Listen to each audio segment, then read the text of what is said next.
Meantime, President Biden and the White House blaming gas companies for the soaring price at the pump. If the gap between the refined fuel costs and pump prices were at typical pre-pandemic levels, then Americans would be paying nearly 25 cents less per gallon. So clearly that's not how it should be working. That's why the president sent the letter.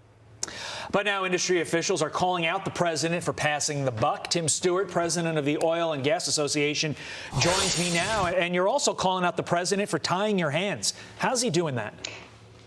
Well, good morning, everybody. Look, I've been married 30 years. I'm used to taking the blame for stuff, but this is one case where we're not going to take the blame, okay?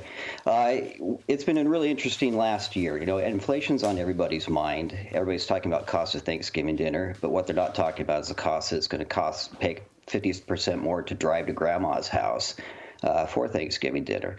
And what we've seen is a confluence of national and world events at the same time, but all these challenges have been exacerbated by an administration that's made very poor decisions, not just within the first few days, but right up until this week.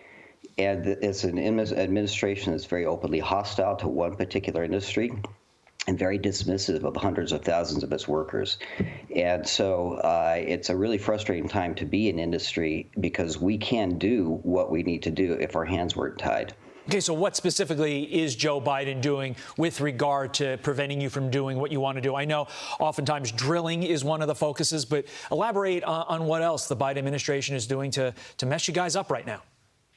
I think the biggest challenge, and that's a great question, is the continuously mixed signals that they send to both the markets and the investors, as well as to industry. I think my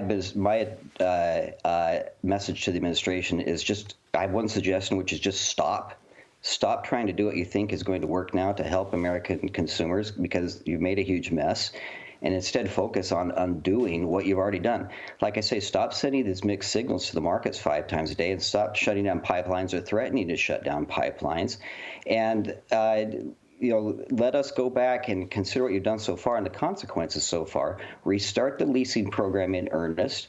And again, like I say, stop subtly threatening Wall Street investors with liability for investing in oil and gas, which powers our economy.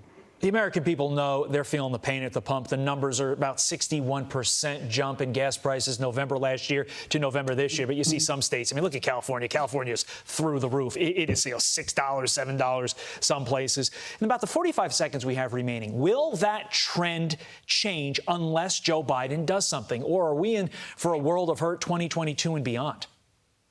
Well, I think in the short term, there's going to be some still pain felt. The reality is that there's not as much elasticity in the market as there used to be. But again, oil and gas is a long-term investment, and the administration has got to stop sending these mixed messages. And the result of that is it's keeping people on the verge of what we call energy poverty. They have to make rational financial decisions that whether or not they can drive to see mom for that 400-mile round trip. Right. Tim Stewart knows the rules of the oil and gas industry, also knows the rules of being a husband, as he stated at the outset. Tim Stewart, we appreciate your time this morning. Thank you, sir. Thanks, you guys. Wife's always right. I'm Steve Ducey. I'm Brian Kilmeade. And I'm Ainsley Earhart. And click here to subscribe to the Fox News YouTube page to catch our hottest interviews and most compelling analysis.